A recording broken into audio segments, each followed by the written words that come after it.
A very good morning, students. Today we are going to study class 9's Moments book, lesson 7, The Last Leaf. This is written by O. Henry.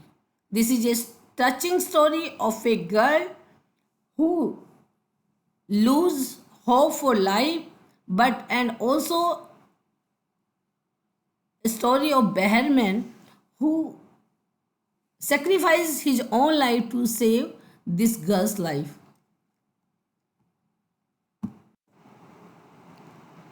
Let us see the brief introduction of this chapter. The Last Leaf is a touching story of how a painter inspires a girl to live and in the process loses his life. So this is very touching story. Let us try to read. Students, this gives us a moral lesson that we should not lose hope, and it's our willpower that helps us to live.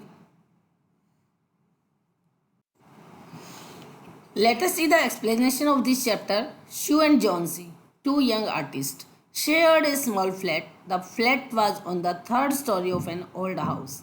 Johnsy fell very seriously ill in November. She had pneumonia. She would lie in her bed without moving, just gazing out of the window. Sue, her friend, became very worried. She sent for the doctor. Although he came every day, there was no change in Johnson's condition. Pneumonia is a disease caused due to the infection of the lungs. Gauging, looking. Two girls by the names of Sue and Johnsy lived together in a small flat. They were artists. The flat was on the third floor of an old house. Johnsy fell very seriously ill in the month of November, and she was struck by pneumonia. She remained in bed and would look out of the window. She was worried about Johnsy and called the doctor. The doctor visited them daily, but there was no improvement in Johnsy's health. One day the doctor took Sue aside and asked her, "Is anything worrying Johnsy?" "No," replied Sue. "But why do you ask?" The doctor said Johnsy, it seems, has made up her mind that she is not going to get well. If she doesn't want to live, medicines will not help her. She tried her best to make Johnsy take an interest in things around her. She talked about clothes, fashions, but Johnsy did not respond. Johnsy continued to lie still on her bed. She brought her drawing board into Johnsy's room and started painting. To take Johnsy's mind off her illness, she whistled while working. Doctor secretly asked Sue if something was the matter with Johnsy. She replied that there was nothing to worry and asked why did the doctor think so. The doctor said that it seemed that Johnsy had decided not to live and did not want to recover from the illness. In such a case, medicines would not work on her. She tried to liven up Johnsy. She discussed interesting things like clothes and fashions with her, but Johnsy remained unaffected. She lay in bed. She sat beside her and started painting in order to create interest in her and take her mind off her illness. She would whistle at times to brighten up Johnsy. Suddenly, Sue heard Johnsy whisper something. She quickly rushed to the bed and heard Johnsy counting backwards. She was looking out of the window and was saying 12. After some time, she whispered 11, then 10, then 9, 8, 7.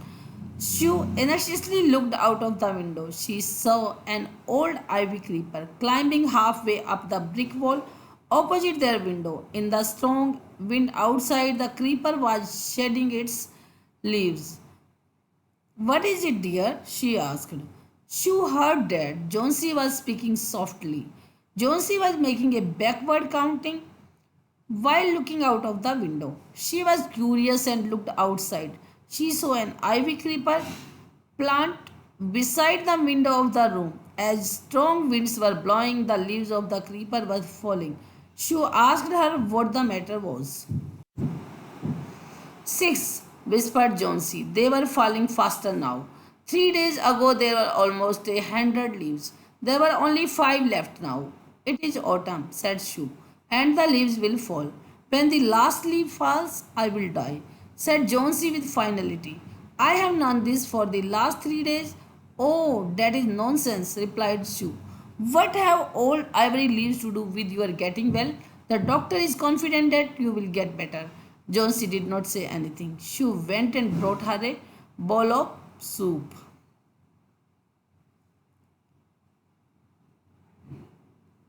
Shu replied that Jonesy said 6. Then she said that the leaves are falling faster. She added that 3 days ago there were a lots of leaves on the ivy creepers, almost 100, but now only 5 were left. She replied that it was autumn season and it was natural for the creeper to shed its leaves. Jonesy said that she would die when the last leaf fell. She added that she had known this for the last 3 days. She replied that this did not make any sense. The leaves had nothing to do with her health. The doctor was sure that she would recover. Jonesy remained quiet. She got a bowl of soup for Jonesy. I don't want any soup, said Jonesy. I am not hungry. Now there are only 4 leaves left. I want to see the last one fall before it gets dark. Then I will sleep forever. Sue sat on Jonesy's bed, kissed her, and said, You are not going to die. I cannot draw the curtain for I need the light. I want to finish the painting and get some money for us.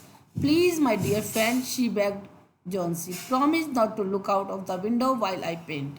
All right, said Jonesy. Finish your painting soon, for I want to see the last leaf fall. I am tired of waiting. I have to die. So let me go away peacefully like one of those poor tired leaves. Jonesy did not accept the soup. She was not hungry.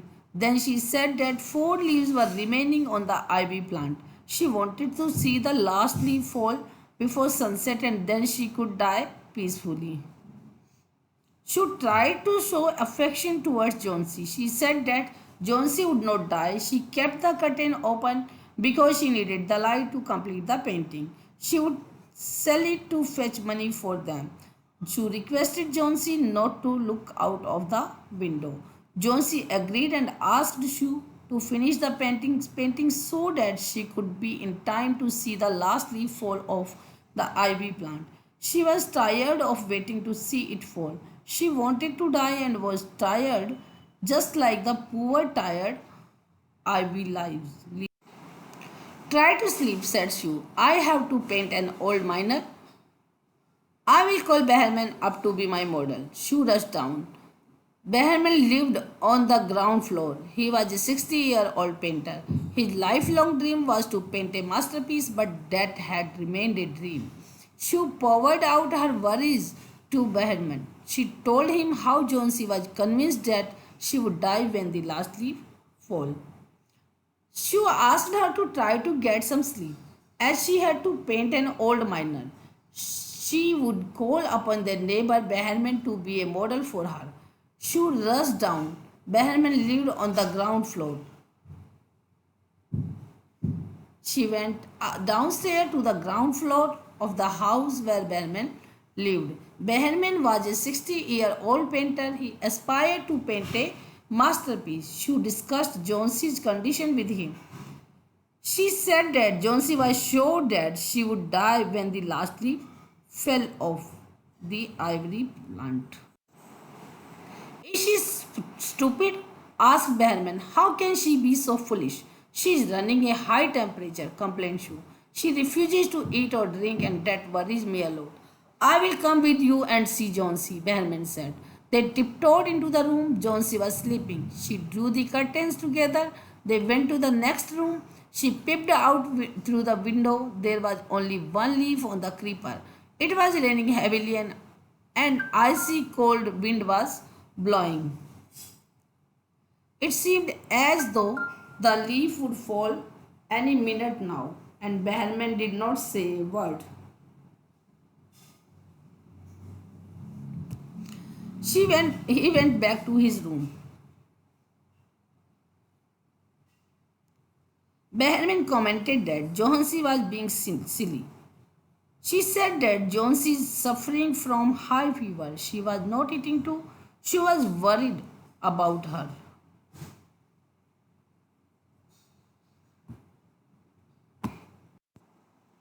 Jonesy woke up next morning. In a feeble voice, she asked Sue to draw the curtains.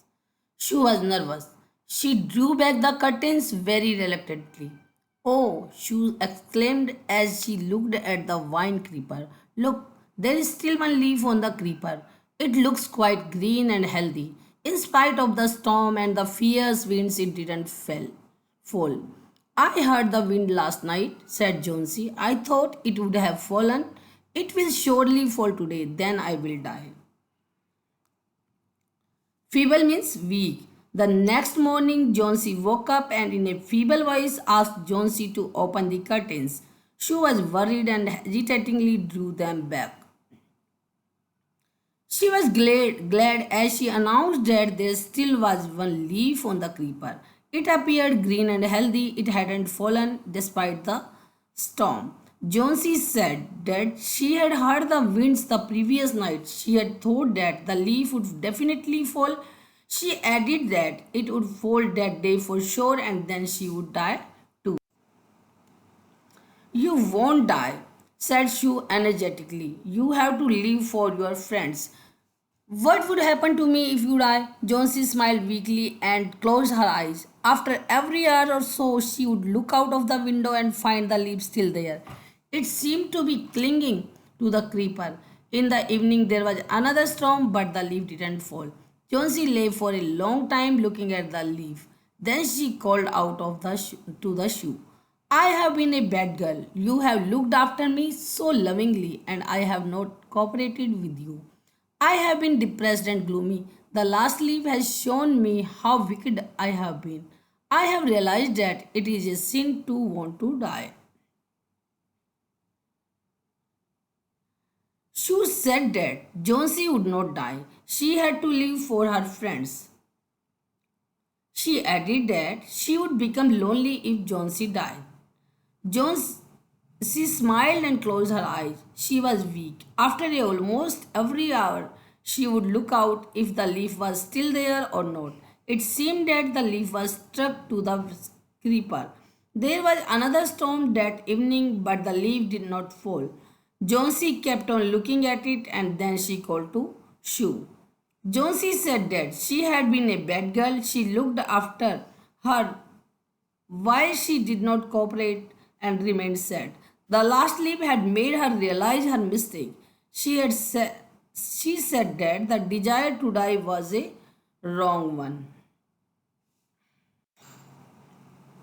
Shoo hugged Jonesy. Then she gave her lots of hot soup and a mirror. Jonesy combed her hair and smiled brightly. In the afternoon, the doctor came. After examining his patient, he told Shoo, Jonesy now has the will to live. I am confident she will recover soon. Now I must go downstairs and see Behrman. He is also suffering from pneumonia. But I am afraid there is no hope for him. The next morning, Shoo came and sat on Jonesy's bed. Taking Jonesy's hand in hers, she said, I have something to tell you. Mr. Behrman died of pneumonia this morning. He was ill for only 2 days. The first day, the janitor found him on his bed. His clothes and shoes were wet and he was shivering. He had been out in that stormy night. Shoo was very glad to see changes in Jonesy. She got soup for her and gave her a mirror to tidy her hair. Jonesy was happy and bright. The doctor visited that afternoon and said that the desire to live was back in Jonesy. He was sure that she would recover. He went downstairs to check Behrman, who was suffering from pneumonia, and there was no hope that he would recover.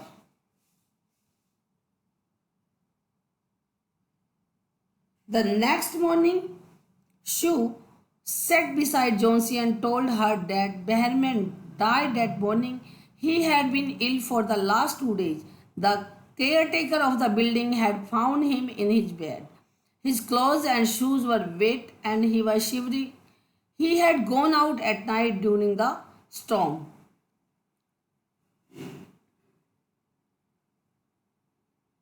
Janitor, a person whose job is to look after. Then they found a ladder and a lantern still lighted, lying near his bed. There were also some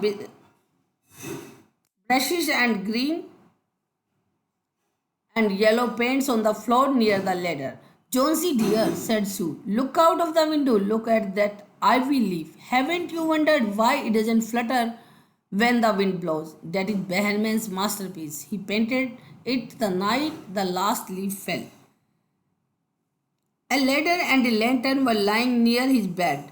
Paint brushes, green and yellow colored paint, were also lying nearby. Sue asked Jonesy to look at the leaf. It did not flutter when the wind blew. It was the masterpiece that Behrman aspired to paint, and the last leaf fell at night.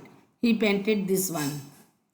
This is all, students. I hope you have understood. Thank you for watching the video.